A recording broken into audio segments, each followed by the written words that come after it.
আমরা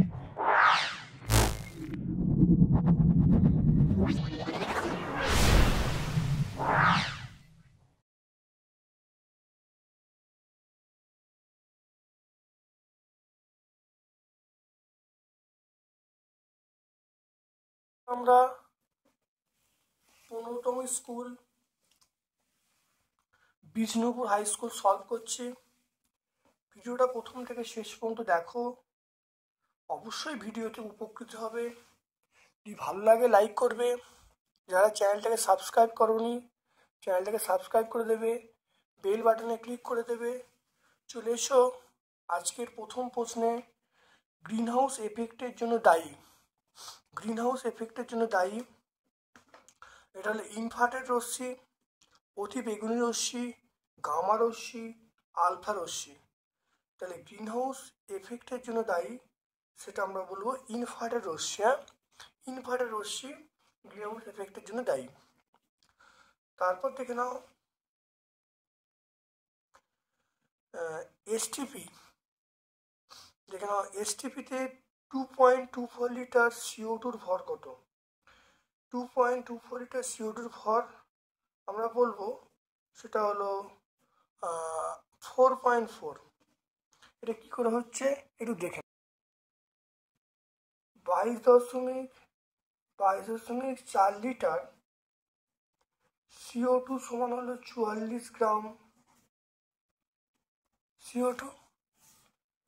1 litre CO2 মানে 44/22.4 গ্রাম CO2 বা 2.24 গ্রাম, 2.2 লিটার, 2.24 লিটার CO2 মানে 44 ইন্টু 2.24/22.4 গ্রাম CO2। এটা দেখে নাও। তাহলে 44 ইন্টু এখানে দশমিক তুলে দাও, এখানে দশমিক তুললে 100 গুণ হবে, এখানে দশমিক তুললে 10 গুণ হবে। এটা কেটে গেল, শূন্য কেটে গেল। তাহলে 44/10 মানে আমরা বলবো 4.4 গ্রাম CO2। তাহলে 4.4 গ্রাম CO2 দেখে না ভালো করে। একটি টি পরমাণু গ্যাসের বাষ্প ঘন টেক্সট বলা আছে। একটি টি পরমাণু গ্যাসের বাষ্প ঘন টেক্সট বলা আছে। তাহলে পারমাণবিক গুরুত্ব কি হবে? অবশ্যই অপশান বি বলবে 2x/3। এটা মনে রাখবে, 2x এটা সূত্র একটা, এটা তোমরা অবশ্যই মনে রাখবে 2x/3। দৈর্ঘ্য প্রসারণ গুণাঙ্কের মাত্রিক সংকেত। দৈর্ঘ্য প্রসারণ গুণাঙ্কের মাত্রিক সংকেত আমরা কি বলবো? এটা আমরা শুধু θ⁻⁻1 বলে। এবার এখানে দেখো যে অপশনটায় থাকবে, এখানে থিটা না বলে এখানে দেখো কে বলছে।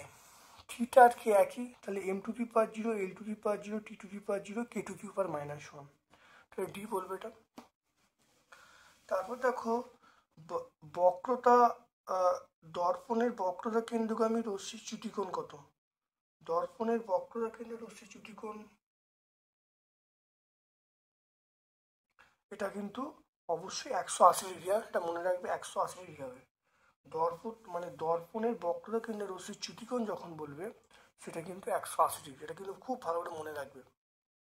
আগের পেজে আমি ব্যাখ্যা করেছিলাম, এটা মনে রাখবে আপাতন কোণ এবং প্রতিফলন কোণের মধ্যে, মানে আপাতিত রশ্মি প্রতিফলিত রশ্মির মধ্যে চ্যুতিকোণ বলতে চেয়েছে এটা অবশ্যই তোমরা কিন্তু 180 ডিগ্রি করবে। তারপরে গ্লিসারিনে নিমজ্জিত একটি কাঁচদণ্ডকে দৃশ্যমান হয় না, কারণ গ্লিসারিনের প্রতিসরাঙ্ক কাঁচের প্রতিসরাঙ্কের এটা সমান হয়, প্রায় সমান হয়।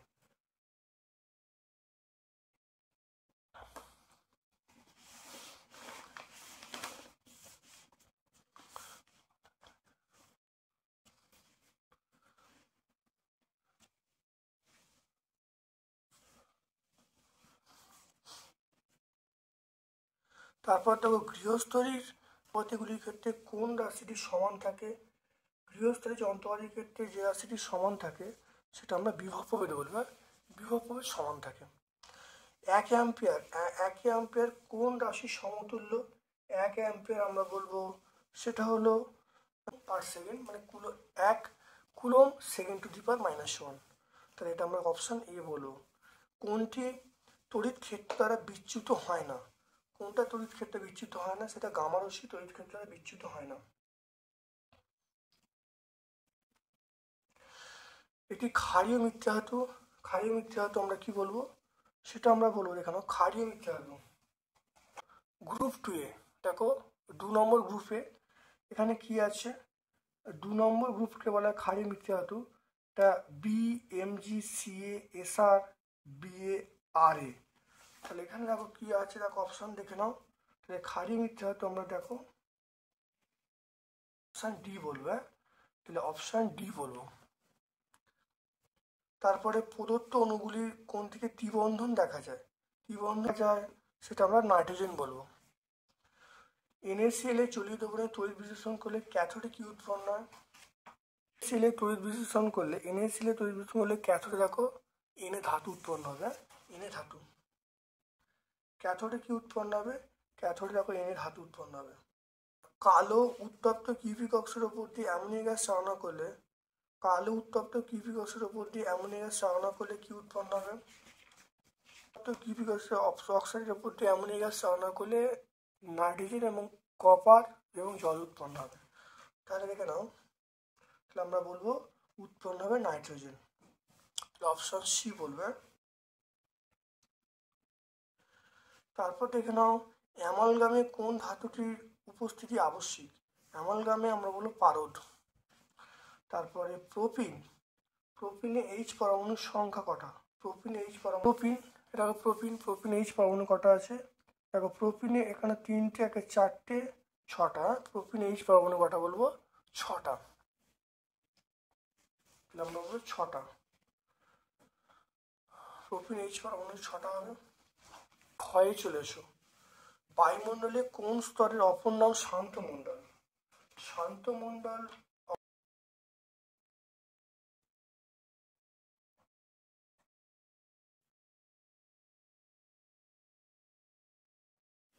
বায়ুমণ্ডলের অপর নাম শান্ত মণ্ডল, সেটা হলো স্ট্র্যাটোস্ফিয়ার। সূর্য থেকে পাওয়া যায় না একটা শক্তির উৎস, এটা আমরা বলবো পারমাণবিক শক্তি।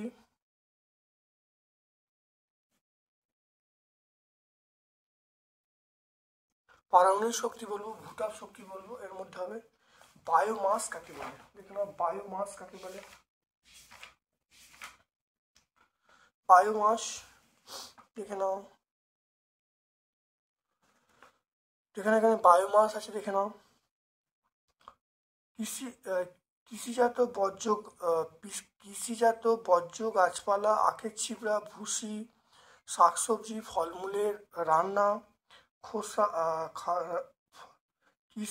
কৃষিজাত বর্জ্য, পচা গাছপালা, আখের ছিবড়া, ভুসি, শাকসবজি, ফলমূলের খোসা, রান্নাঘরের অব্যবহৃত জৈব যৌগ এবং কচুরিপানা, মলমূত্র, এগুলি দিয়ে তৈরি পদার্থকেই আমরা বলবো একত্রে বলবো বায়োমাস বলবো।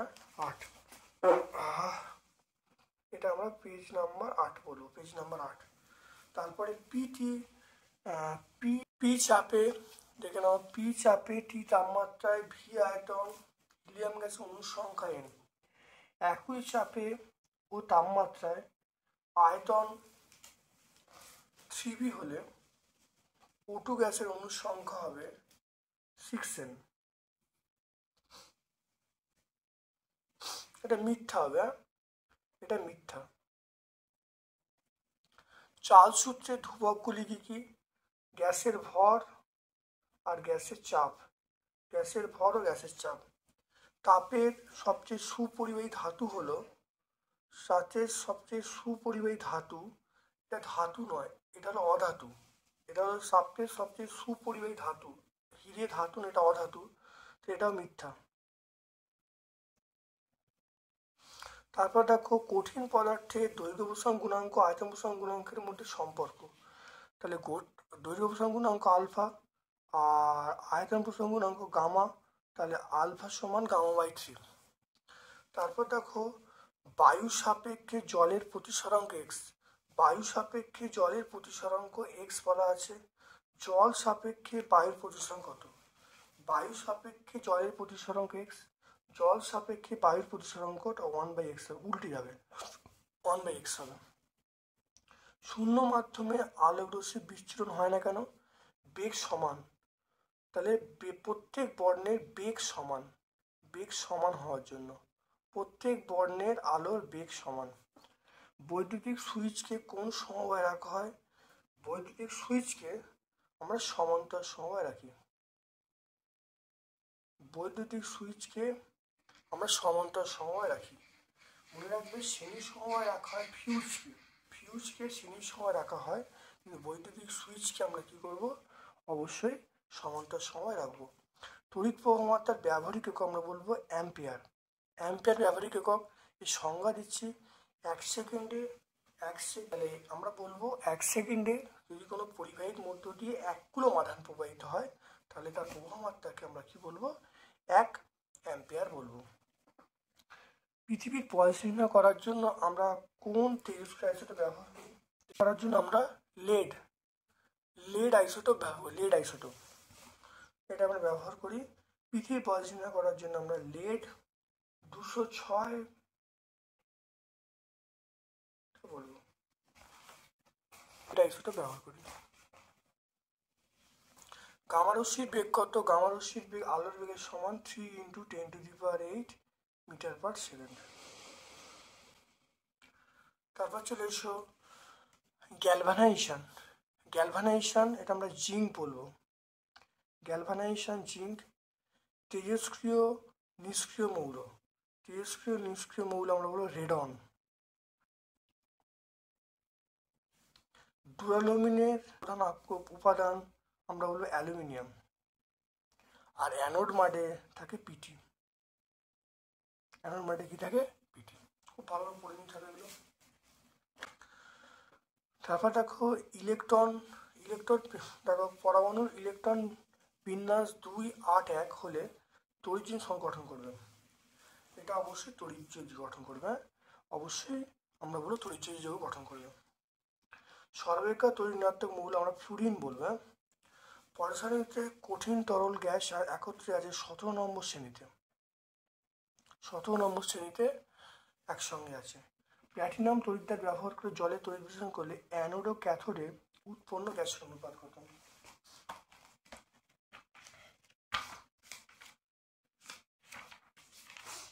ঠিক আছে, উৎপন্ন দেখো গ্যাসের আয়তন অনুপাত 2:1, ভরের অনুপাত তাহলে আয়তন অনুপাত 2:1, ভরের অনুপাত সেটা হলো 1:8। অবশ্যই প্রথমে হাইড্রোজেন তারপর অক্সিজেন। ক্যাথোডে দেখো উৎপন্ন হচ্ছে ক্যাথোডে হাইড্রোজেন, তাহলে হাইড্রোজেন অক্সিজেন অনুপাত ক্যাথোডে এবং হাইড্রোজেন, অ্যানোডে অক্সিজেন। বরফ কারখানায় কোল্ড স্টোরেজ শীতলীকরণের কাজে কোন গ্যাসটা ব্যবহার করা হয়? তাহলে কোল্ড স্টোরেজে আমরা নাইট্রোজেন গ্যাস ব্যবহার করবো। আমরা কি বলবো? আমরা নাইট্রোজেন গ্যাস ব্যবহার করব। ধাতবমূলক শনাক্তকরণে কোন গ্যাস ব্যবহার করা হয়? আমরা ব্যবহার করি H2S ব্যবহার করি।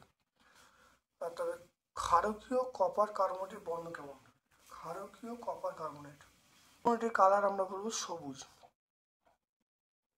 CH3O, CO, CH2, CH3 প্যারের নাম।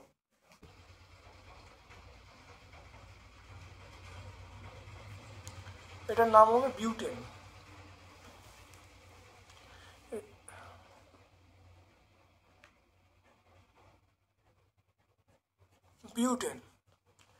ভিনিগার কি? দেখে নাও অ্যাসিটিক অ্যাসিডের 5 থেকে 8% জলীয় দ্রবণকে আমরা ভিনিগার বলবো। অ্যাসিটিক অ্যাসিডের 5 থেকে 8% জলীয় দ্রবণকে আমরা ভিনিগার বলবো। এটা পেজ নাম্বার 147 পেয়ে যাব।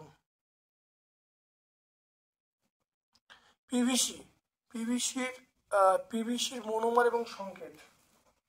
পিভিসির মনোমার হলো ভিনাইল ক্লোরাইড, সংকেত হলো CH2 ডবল বন্ড CHCl।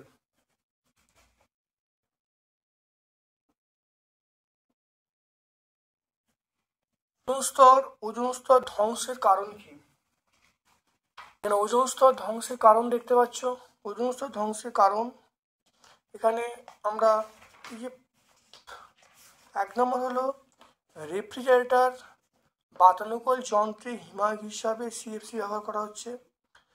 তারপরে স্প্রেতে ব্যবহার করা হচ্ছে, প্লাস্টিক উৎপাদনে ব্যবহার করা হচ্ছে, এগুলোর জন্য কিন্তু ওজোন স্তর ধ্বংস হচ্ছে। আর ওজোন স্তর দেখো কীভাবে ধ্বংস বুঝতে পারছো। এখানে দেখো এই 5 নম্বর পয়েন্টটা, তাহলে উৎস হলো এগুলো হলো উৎস, আর কীভাবে ধ্বংস হচ্ছে প্রসেসটা আমরা 5 নম্বর পয়েন্টটা বললে উত্তর পেয়ে যাব।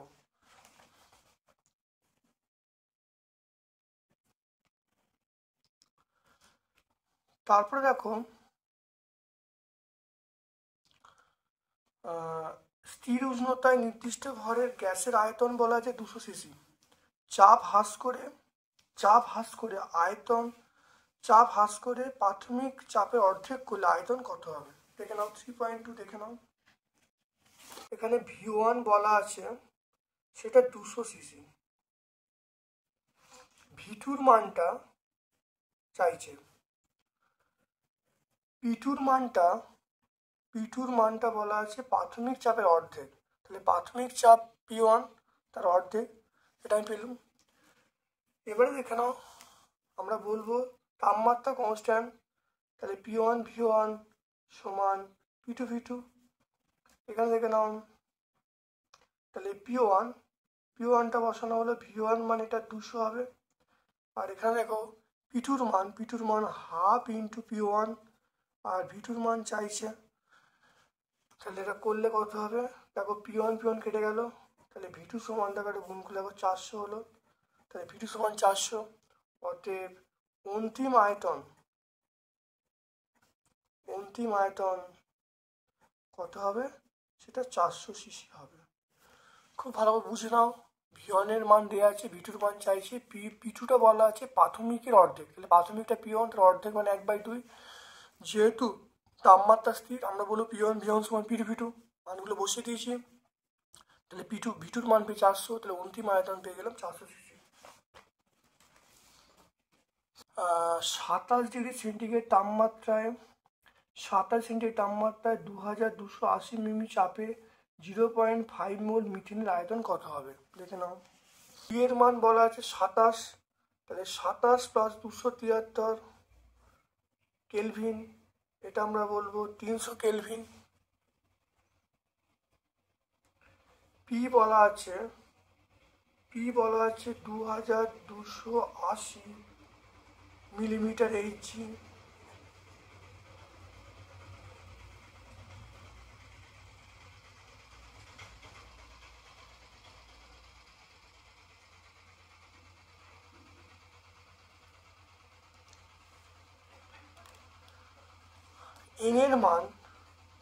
এনের মান বলা আছে 0.5 মোল, এনের মান বলা আছে 0.5 মোল। এরমভাবে করিনি, দেখে নাও, আমি এটা করিনি 2280 বাই 760 করে দিই। এটা 760 করলে এটিএম চলে আসবে, 0 কেটে গেল, এটা এটিএম বলতে বায়ুমণ্ডলের চাপ চলে এলো।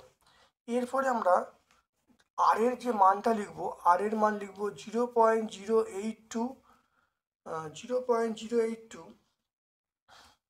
এটা atm litre mole inverse kelvin inverse, এটা আর এর মান। তাহলে আমরা এখান থেকে বলবো, আমরা জানি পিভি সমান এনআরটি, এখান থেকে আমরা ভি এর মান বার করব, ভি সমান এনআরটি বাই পি। এন এর মান বলা আছে 0.5, আর এর মান 0.082, টি এর মান 300, পি এর মান এটা হবে এই মানটা, দেখো পি এর মান এই মানটা বসাবো, তাহলে 2000 দেখো 228/76। এখান থেকেও ভি এর মান বার হচ্ছে 0.5 ইন্টু 0.082 ইন্টু 300 ইন্টু 76 বাই 228,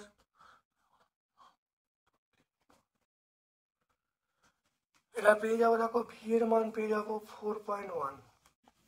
তাহলে দেখে নাও প্রত্যেকের মানগুলো বসিয়ে ভি এর মান পেয়ে যাবো 4.1। তাহলে আয়তন, তাহলে আমরা পেয়ে যাবো অর্থাৎ আয়তন পেয়ে যাবো 4.1 লিটার, এককটা হবে লিটার। দেখে নাও টি এর মান, পি এর মান, আর এর মান, এন এর মান সব বসিয়ে দিয়েছি, বসিয়ে উত্তর পেয়ে গেলাম 4.1 লিটার। দেখে নাও খুব ভালো অঙ্ক। এরকম অঙ্ক কিন্তু এবছরের পরীক্ষায় কিন্তু আসবে। প্রত্যেকটা পেজে পেজে এরকম টাইপের অঙ্ক আছে, আমি সব পেজই প্রায় সলভ করে দিয়েছি, তোমরা খালি ভালো করে প্র্যাকটিস করবে। উত্তল লেন্স দ্বারা বিস্তৃত বস্তুর বিবর্ধিত অসৎবিম্ব গঠনের যে রেখাচিত্র আঁকতে বলছে। এখানে উত্তল লেন্স দ্বারা বিবর্ধিত অসৎবিম্ব গঠন, আমরা এই ছবিটা আঁকবো, আর প্রতিবিম্বের সমশীর্ষ হবে, বিবর্ধিত হবে, অসৎবিম্ব হবে। একটু ব্যাখ্যা করে দেবে। পেজ নাম্বার 50 আমরা পেয়ে যাব বহু পরিচিত প্রশ্ন। পেজ নাম্বার 50 আমরা পেয়ে যাব বিপদ সংখ্যা হিসাবে আমরা লাল আলো কেন ব্যবহার করি। আমরা আগের পেজে এটা পুরো ব্যাখ্যা করলাম, আশা করি তোমরা বুঝতে পেরেছো। আগের পেজে এগুলো সব ব্যাখ্যা করেছি। বিপদ সংখ্যা লাল আলো কেন ব্যবহার করব, কারণ মনে রাখবে লাল আলোর তরঙ্গদৈর্ঘ্য বেশি, তরঙ্গদৈর্ঘ্য বেশি হলে বিচ্ছুরণ কম হবে, তাহলে বিচ্ছুরণ কম হলে তাহলে অনেক দূর পর্যন্ত ওটা দেখা যাবে। তারপর দেখো বৈদ্যুতিক বাতির গায়ে 240 ভোল্ট 60 ওয়াট লেখার অর্থ কি, দেখে নাও আগে এটা বোঝো নাও। বৈদ্যুতিক বাতির গায়ে 220 100 ওয়াট বলতে কি বোঝো। বৈদ্যুতিক বাতির গায়ে 220 ভোল্ট 100 ওয়াট লেখার অর্থ হলো বাতিটিকে দু প্রান্তে 220 ভোল্ট বা 200 বিভব প্রভেদ 220 ভোল্ট হলে বাতিটি উজ্জ্বলভাবে জ্বলবে এবং প্রতি সেকেন্ডে 100 জুল শক্তি ব্যয় করবে। এবারে চলেছে আলোচ্য প্রশ্নে 240 ভোল্ট 60 ওয়াট। তাহলে একই কথা লিখবো, এখানে শুধু 240 বলবো আর এখানে আমরা কত বলবো 60 বলবো। তাহলে 240 ভোল্ট 60 ওয়াট কত অর্থ হলো বাতিটি দু প্রান্তে 240 ভোল্ট বিভব প্রয়োগ করলে বাতিটি উজ্জ্বল শিখা জ্বলবে, প্রতি সেকেন্ডে 60 জুল তড়িৎ শক্তি ব্যয় করবে। তাহলে এটা আমরা 73 পেজে পেয়ে যাব। তারপর দেখো আয়নীয় যৌগগুলো কঠিন হয় কেন। আয়নীয় যৌগগুলো বা তড়িৎ যৌগগুলো সাধারণত কঠিন হয় কেন, যেখানে এদের আকর্ষণটা অনেক বেশি হয়। এদের যে অণুগুলোর মধ্যে আকর্ষণ বেশি হয় বলে এরা সাধারণত কঠিন এবং কেলাসাকার পদার্থ হয়। 320 পেজ আমরা পেয়ে যাবো, 320 পেয়ে যাব। তারপর CO2 অণুতে কি ধরনের বন্ধন দেখাতে, ইলেকট্রন ডট দেখাতে বলেছে। CO2 অণুতে ইলেকট্রন ডট খুব ভালো দেখে নাও, CO2 অণুতে ইলেকট্রন ডট খুব ভালো দেখে নাও, এটা ভালো ব্যাখ্যা করবে। CO2 অণুতে আমরা বলবো দেখো সমজীবী বন্ধন, CO2 অণুতে আমরা সমজীবী বন্ধন দেখতে পাবো, আর ইলেকট্রন ডট আমরা এটা বলে দেবো। তাহলে 109 পেজে বলে দেবো। একটি সময় যৌগের নাম লেখো যা একটি সময় যৌগের নাম লেখো এবং ইলেকট্রন ডট দেখাও। একটি সময় যৌগের নাম লিখতে বলছে এবং ইলেকট্রন ডট দেখাতে বলেছে। সময় যৌগ তুমি একটা বলো হাইড্রোজেন বলো, তাহলে হাইড্রোজেন ইলেকট্রন ডট লিখতে দেবে। তাহলে হাইড্রোজেন হলো সময় যৌগ, তাহলে ইলেকট্রন ডট তোমরা দেখিয়ে দেবে। তারপর দেখে নাও নাইট্রোলিয়াম কি অতি তপ্ত স্টিম দ্বারা নাইট্রোলিয়ামের আদ্য বিশ্লেষণ করলে কোন গ্যাস পাওয়া যাবে। আগে দেখে নাও নাইট্রোলিয়াম কাকে বলে।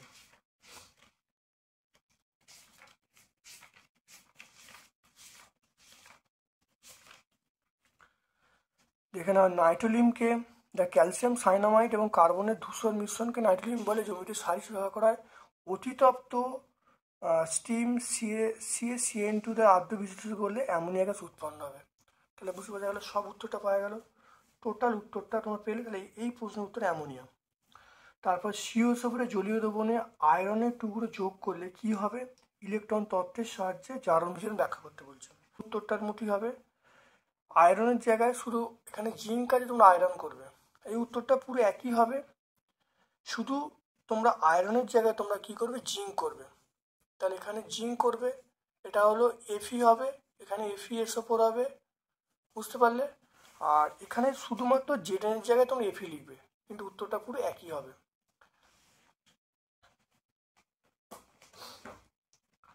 তারপর দেখো মিটার স্কেল তৈরিতে আমরা ব্যবহার করি ইনভার ধাতু। হ্যাঁ, ইনভার ধাতু ব্যবহার করি, সংকর ধাতু। এর উপাদানগুলো কি কি দেখে নাও। উপাদানগুলো লোহা, নিকেল এবং সামান্য কার্বন। 3.9 গাঢ় H2SO4 উপস্থিতিতে ইথানলের সঙ্গে অ্যাসিডের বিক্রিয়া লিখতে বলছে। ইথানলের সঙ্গে অ্যাসিড দেখে নাও। ইথানলের সঙ্গে অ্যাসিডের বিক্রিয়া। দেখো এটা হল ইথানলের সঙ্গে অ্যাসিডের বিক্রিয়া করছে। বিক্রিয়া করলে কি উৎপন্ন? এসচার এবং জল উৎপন্ন হচ্ছে। দেখতে পাচ্ছ, পেজ নাম্বার 147 আমরা পেয়ে যাবো।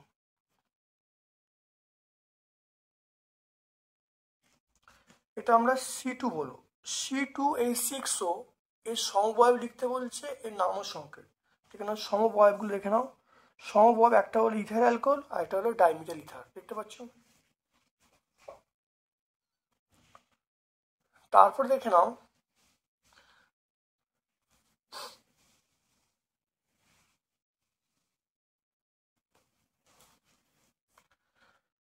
দেখো চার্লসের সূত্র বিবৃত করতে বলছে। এই সূত্র থেকে গাণিতিকভাবে দেখাও যে -263 তাপমাত্রা গ্যাসের আয়তন প্রকৃতপক্ষে শূন্য হয়ে যায়। চার্লসের সূত্র এটা আমরা লিখবো, দেখে নাও।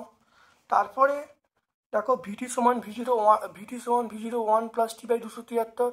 টি এর জায়গায় -273 বসলে আয়তন শূন্য হয়ে যাচ্ছে। এই তাপমাত্রাকে আমরা বলবো পরম শূন্য উষ্ণতা বলবো। এটা হয়েছে আগে, অনেকবার হয়েছে।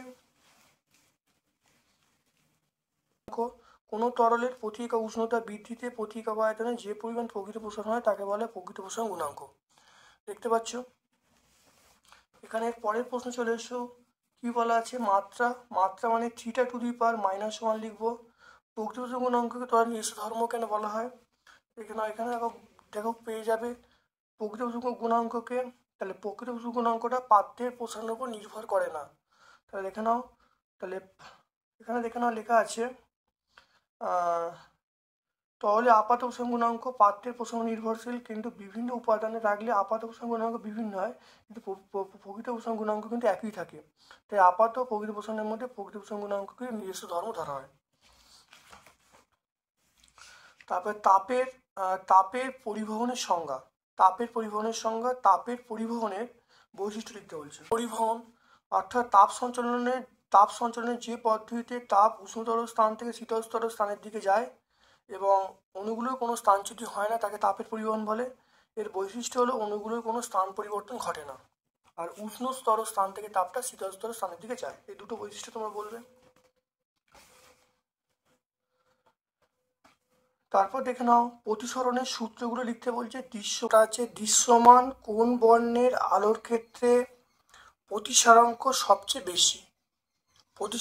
সবচেয়ে বেশি আমরা বলবো বেগুনি বর্ণের আলোর ক্ষেত্রে প্রতিসারাঙ্ক বেশি হয়, লাল বর্ণের আলোর ক্ষেত্রে প্রতিসারাঙ্ক কম হয়। কারণ এটা প্রমাণ আছে। প্রমাণটা হলো, সেটা আমরা জানি mu V greater than mu R. এই প্রমাণটা তোমাদের আছে, mu V greater than mu R. মনে রাখবে mu V greater than mu R. Mu V মানে বেগুনি বর্ণের আলোর প্রতিসারাঙ্ক, মিউ আর মানে লাল বর্ণের আলোর প্রতিসারাঙ্ক। তাহলে অবশ্যই বেগুনি আলোর ক্ষেত্রে প্রতিসারাঙ্ক বেশি হবে। অ্যান্সার হবে অবশ্যই বেগুনি। ধরনের সূত্রগুলো লিখতে বলছে। দৃশ্যমান কোন আলোর ক্ষেত্রে প্রতিসারাঙ্ক সর্বাধিক হয়? উত্তল লেন্স দ্বারা 20 সেন্টিমিটার দূরে 10 সেমি উচ্চতায় একটি প্রতিবিম্ব বস্তু রাখলে লেন্সটি 30 সেন্টিমিটার দূরে একটি প্রতিবিম্ব তৈরি করলো। প্রতিবিম্বের উচ্চতা নির্ণয় করতে বলছে। দেখে নাও। রৈখিক বিবর্ধন m সমান আমরা বলবো, রৈখিক বিবর্ধন n সমান আমরা বলবো প্রতিবিম্বের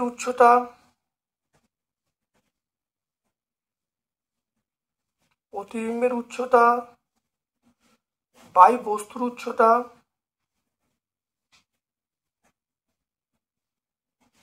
সমান বলবো প্রতিবিম্ব দূরত্ব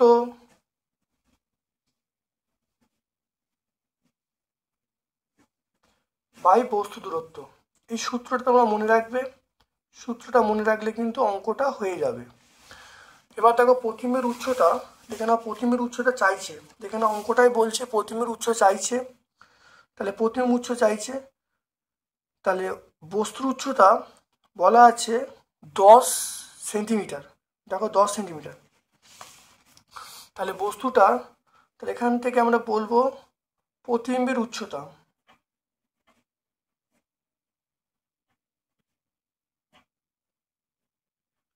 বস্তুর উচ্চতা কত, বস্তুর উচ্চতা বলছে 10। তারপর দেখো প্রতিবিম্বের দূরত্ব, প্রতিবিম্বের দূরত্ব দেখো লেন্স থেকে 30 সেন্টিমিটার দূরে প্রতিবিম্ব তৈরি হলো, এবং দেখো 20 সেন্টিমিটার দূরে একটা বস্তু আছে, তাহলে প্রতিবিম্বের দূরত্ব কত, 30। তাহলে আমরা বলবো 30, আর বস্তু দূরত্ব কত, 30/20 আমরা বলবো। তাহলে প্রতিবিম্ব দূরত্ব 30, বস্তু দূরত্ব 20। এবার এখান থেকে দেখে নাও, তাহলে আমরা প্রতিবিম্বের উচ্চতা পেয়ে যাব।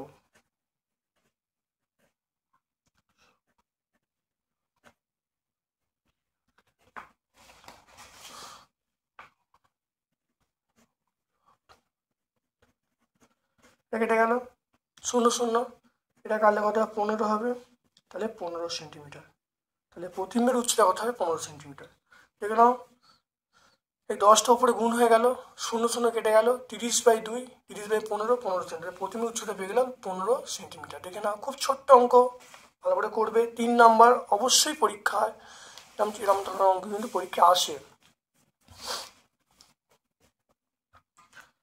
তারপর দেখে নাও মৌলিক মৌলিক বর্ণগুলো কি কি, সাদা কাপড় ধোয়ার পরে নীল দিতে হয় কেন, দেখে নাও লাল, সবুজ, নীল, এইটা হলো মৌলিক বর্ণ। লাল, সবুজ, নীল, তিনটে মৌলিক বর্ণ, দেখতে পাচ্ছ তিনটে মৌলিক বর্ণ। আর পরের প্রশ্ন উত্তর যাবো। দেখো জামা কাপড় ধোয়ার পরে নীল দেওয়া হয় কেন, দেখে নাও জামা কাপড় ধোয়ার পর নীল দেওয়া হয় কেন, কয়েকবার কাচার পর সাদা জামা কাপড় কিছুটা হলদেটে হয়ে যায়, উপযুক্ত পরিমাণ নীল জলে গুলে ওই জামা কাপড় ডোবালে হলদে ভাব কেটে যায়, কারণ ধপধপে সাদা লাগে, কারণ নীল এবং হলুদ পরস্পরে পরিপূরক। তারপরে দেখে নাও একটি পরিবাহী তারের দৈর্ঘ্য দ্বিগুণ এবং প্রস্থচ্ছেদ অর্ধেক করলে রোধের কি পরিবর্তন হবে, দেখে নাও একটি পরিবাহী তারের দৈর্ঘ্য দ্বিগুণ এবং প্রস্থচ্ছেদ অর্ধেক করলে রোধের কি পরিবর্তন হবে।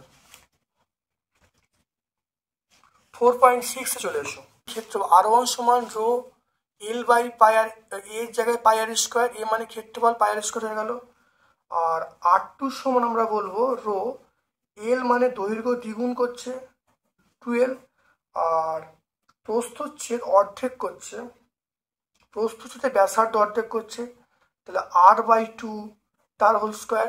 এটা বুঝে নাও প্রথম ক্ষেত্রে সূত্রটা এটা, এল মানে দৈর্ঘ্য, আর মানে ব্যাসার্ধ তারটার। দ্বিতীয় ক্ষেত্রে বলছে তারটা দৈর্ঘ্য দ্বিগুণ এবং প্রস্থচ্ছেদের ব্যাসার্ধ অর্ধেক, মানে R/2 হলো। এখান থেকে দেখো R2 সমান রো, এটা 4 আছে, এটা উপরে উঠে গেল।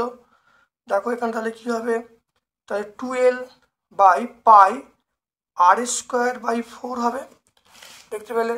তাহলে এখান থেকে R2 সমান রো, এটা গুণ করলে 8 হবে, 8L/পাই R²। তাহলে আমরা কি পেয়ে যাবো, R2 সমান আমরা বলবো 8 রো L/পাই R²। তাহলে এইটাই মানে আমরা কি R1 বলবো, তাহলে R2 সমান আমরা বলবো 8R1। তাহলে কি হলো, তাহলে রোধটা কত গুণ হলো, রোধটা 8 গুণ হলো, কারণ রো L/পাই R² মানে দেখে নাও এটা কিন্তু R1, দেখে নাও এটা হলো R1। তাহলে আমরা বলবো তাহলে R2 সমান 8R1, তাহলে রোধটা কত হলো, রোধটা হলো 8 গুণ, 8 গুণ হলো।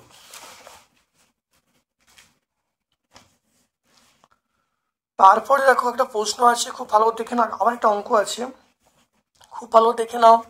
সেটা হলো দেখো 2.5 ওহম রোধের একটি পরিবাহী তারের মধ্য দিয়ে 0.5 অ্যাম্পিয়ার তড়িৎ প্রবাহিত হচ্ছে, 2 মিনিট ধরে প্রবাহিত হলে কত পরিমাণ তাপ উৎপন্ন হবে, দেখে নাও। এখানে বলা আছে 2.5 ওহম, আর আয়ের মান আই এর মান দেওয়া আছে 0.5 অ্যাম্পিয়ার। আর সময় সময় 2 মিনিট, 2 মিনিট মানে 2 × 60 সেকেন্ড করব। আমাকে বলেছে উৎপন্ন তাপ কত হবে, দেখে নাও। উৎপন্ন তাপ, তাহলে উৎপন্ন তাপের সমীকরণ আই সমান I²RT। I² মানে 0.5 তার স্কোয়ার, আর এর মান 2.5 ইন্টু টি।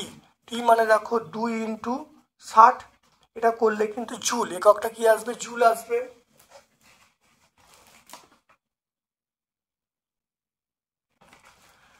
এইটা করে আমরা পাবো এইচ এর মান পেয়ে যাবো 75 জুল। তাহলে দেখে নাও, আর এর মান 2.5, আই এর মান 0.5, টি এর মান 2 মিনিট, 2 মিনিট মানে 2 × 60 সেকেন্ড। এইচ সমান I²RT। প্রত্যেকের মানটাকে বসিয়েছি, বসে গুণ করলে দেখো 75 জুল উত্তর চলে আসছে। তাহলে উৎপন্ন তাপ হলো 75 জুল। দেখে নাও তারপরে প্রশ্ন, ভালো দেখে নাও। বৈদ্যুতিক বর্তনীতে ফিউজ তার কোন সমবায়ে থাকে?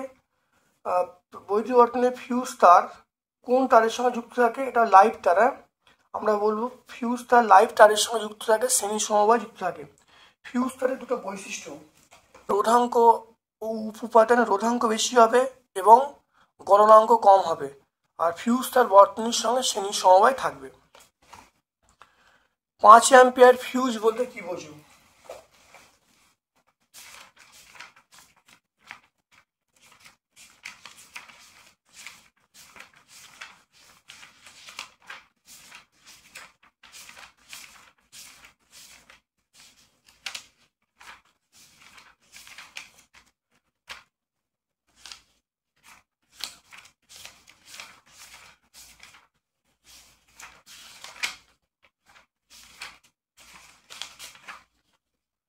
দেখে নাও 5 অ্যাম্পিয়ার, দেখে নাও 5 অ্যাম্পিয়ার ফিউজ বলতে ওই তারের মধ্য দিয়ে সর্বাধিক 5 অ্যাম্পিয়ার তড়িৎ যেতে পারবে এবং ওর বেশি গেলে তারটি গলে যাবে এবং সংযোগ বিচ্ছিন্ন করে দেবে।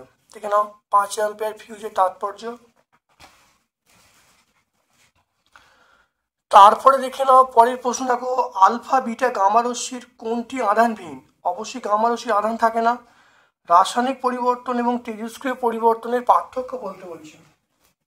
তেজস্ক্রিয় পরিবর্তন রাসায়নিক পরিবর্তনের পার্থক্য দেখো, তেজস্ক্রিয় পরিবর্তনে নিউক্লিয়াস অংশগ্রহণ করে, রাসায়নিক পরিবর্তনের ক্ষেত্রে ইলেকট্রনগুলো অংশগ্রহণ করে।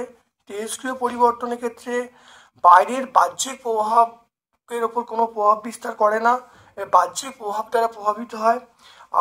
তেজস্ক্রিয় পরিবর্তন একমুখী, আর রাসায়নিক পরিবর্তন একমুখী, উভয়মুখী দুটি হতে পারে। তারপর দেখে নাও মৌলের কোন ধর্মের ভিত্তিতে আধুনিক পর্যায় সূত্র রচিত হয়েছে? মৌলের কোন ধর্মের ভিত্তিতে আধুনিক পর্যায় সূত্র রচিত হয়েছে? দেখে নাও ভালো করে। এটা আমরা বলবো,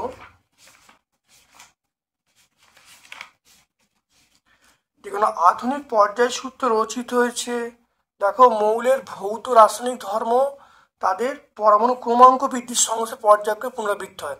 তাহলে এটা হলো পরমাণু ক্রমাঙ্ক, তাহলে উত্তর হবে পরমাণু ক্রমাঙ্ক।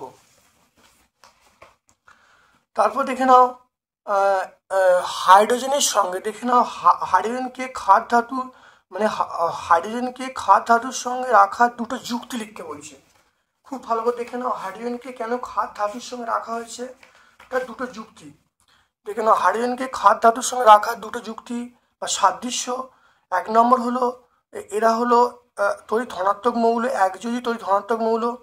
2 নম্বর হলো ক্যাটায়ন উৎপন্ন করে। 3 নম্বর হলো ক্ষার এবং হাইড্রোজেনের সঙ্গে বিজারণ ধর্ম, হাইড্রোজেনের বিজারণ ধর্ম লক্ষ্য করা যায়। এই তিনটে পয়েন্ট, দুটো পয়েন্ট তোমরা লিখে দেবে এখানে তোমরা দুটো পয়েন্ট লিখে দেবে। আর যদি তোমরা বৈসাদৃশ্য দেখো, তাহলে দেখে নাও বৈসাদৃশ্য হলো, তাহলে হাইড্রোজেন অধাতু এবং দেখে নাও হাইড্রোজেন অধাতু এবং সাধারণ তাপমাত্রা ত্রিপরমাণু গ্যাস, অপরদিকে ক্ষার ধাতু হলো এক পরমাণু।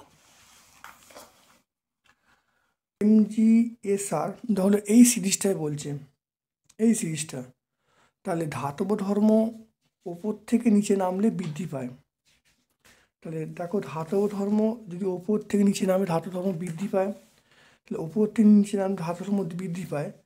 দেখো তাহলে বি সবচেয়ে কম, তারপরে Mg, তারপরে Ca, তারপরে Sr, তারপরে Ba, প্রথমে বি, তারপরে এমজি, তারপর সিএ, তারপরে এসআর, তারপরে বিএ, তারপরে আরএ। বুঝে গেল? তাহলে এবারে ওপর থেকে নামছে সেটা বৃদ্ধি পাবে। তাহলে এটা সাজালে ক্রমবর্ধমান, মানে ছোটো থেকে বড় সাজাতে বলছে। তাহলে প্রথমে হবে, দেখো প্রথমে হবে বি, তাহলে প্রথমে হবে বিই, তারপরে কী হবে, তারপরে এমজি, তারপরে কী হবে, তারপরে সি এ হবে, তারপরে ক্যালসিয়াম হবে, আর তারপরে বেরিলিয়াম বিই।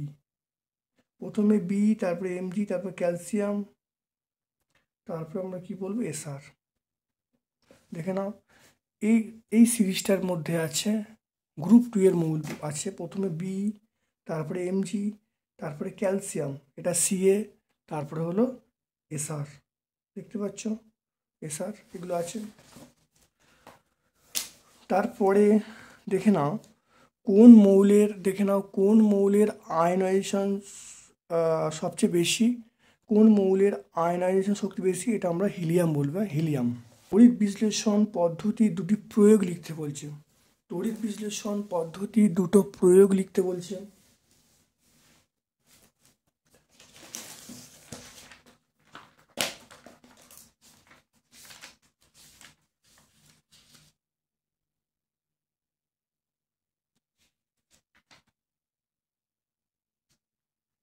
ঠিক না? তড়িৎ বিশ্লেষণ পদ্ধতি দুটো প্রয়োগ। এক নম্বর হলো অ্যালুমিনিয়াম নিষ্কাশন, একটা পয়েন্ট বলবো অ্যালুমিনিয়াম নিষ্কাশন, বা আমরা বলবো তড়িৎ বিশ্লেষণ পদ্ধতিটা ধাতুর নিষ্কাশন, এটা বলবো। নাম্বার 2 ধাতুর বিশুদ্ধীকরণ, এটা দুটো পয়েন্ট বলবে। তো তড়িৎ বিশ্লেষণ পদ্ধতির সাহায্যে ধাতু নিষ্কাশন করা হয়। 2 নম্বর পয়েন্ট বলবে ধাতুকে বিশুদ্ধীকরণ করার ক্ষেত্রে ব্যবহার করা হয়। তারপর দেখো, তড়িৎ বিশ্লেষণের সময় কোন শক্তি রাসায়নিক শক্তিতে, দেখো তড়িৎ বিশ্লেষণের সময় কোন শক্তি রাসায়নিক বিক্রিয়া ঘটানোর জন্য দায়ী, এটা আমরা তড়িৎ শক্তি বলবো। হ্যাঁ, এটা আমরা তড়িৎ শক্তি বলবো। তড়িৎ শক্তি আমরা বলবো, তড়িৎ শক্তি বলবো, এটা সমপ্রবাহ। অসওয়াল পদ্ধতিতে নাইট্রিক অ্যাসিড প্রস্তুতির শর্ত এবং সমীকরণ লিখতে বলছে। অসওয়াল পদ্ধতি দেখে নাও,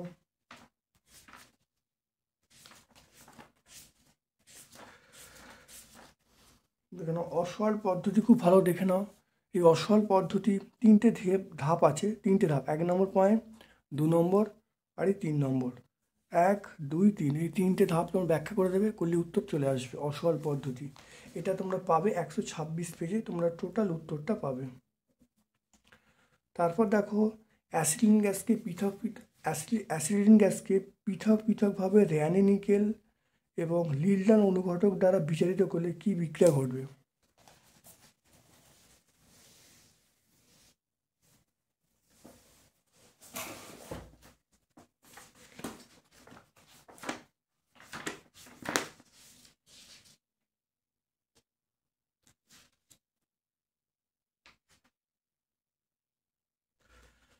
দেখে নাও,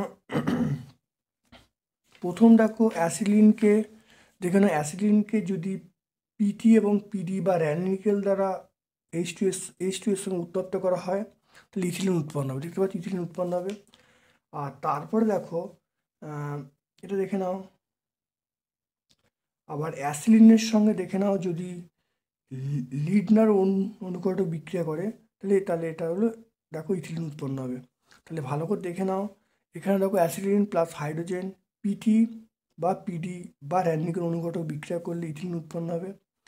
আর ঠিক একইভাবে অ্যাসিলিনের সঙ্গে হাইড্রোজেন বিক্রিয়া করছে, পিডি বা CaCO3 এর সঙ্গে লিডনার অনুঘটক দিলে দেখো এখানে ইথিলিন উৎপন্ন হচ্ছে। দেখতে পাচ্ছ, তো দুটো বিক্রিয়া ইথিলিন উৎপন্ন হচ্ছে, দেখে নেবে।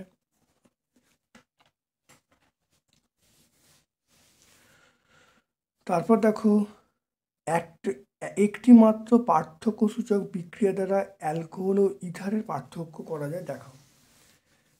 একটি মাত্র বিক্রিয়ার দ্বারা অ্যালকোহল এবং ইথার পার্থক্য করা যায়। যদি ইথাইল অ্যালকোহলের সঙ্গে যদি H2SO4 170 তাপমাত্রা উত্তপ্ত করা হয়, তাহলে ইথিলিন উৎপন্ন হবে। ঠিক আছে, তাহলে ইথিলিন উৎপন্ন হচ্ছে। তাহলে এই বিক্রিয়াটা শুধুমাত্র ইথাইল অ্যালকোহলে বা অ্যালকোহলে ঘটবে। তাহলে এই বিক্রিয়াটা শুধুমাত্র এই বিক্রিয়াটা আমরা অ্যালকোহলের ক্ষেত্রে প্রযোজ্য বা ইথাইল অ্যালকোহলের ক্ষেত্রে প্রযোজ্য, কিন্তু আমরা যদি ইথার বলি, ইথারের ক্ষেত্রে কিন্তু এই বিক্রিয়াটা ঘটবে না। ঠিক আছে, তাহলে বোঝা গেল। তাহলে এই বিক্রিয়ার সাহায্যে আমরা অ্যালকোহল এবং ইথারকে পৃথক করতে পারি। তারপর দেখো বায়োফুয়েল, পরের প্রশ্ন দেখো বায়োফুয়েল কি। বায়োফুয়েল দেখে নাও, বায়োফুয়েল হলো পলিহাইড্রোবিউটারেট। বাণিজ্যিক নাম হলো বায়োফুয়েল। পলিহাইড্রোবিউটারেট বাণিজ্যিক নাম হলো বায়োফুয়েল।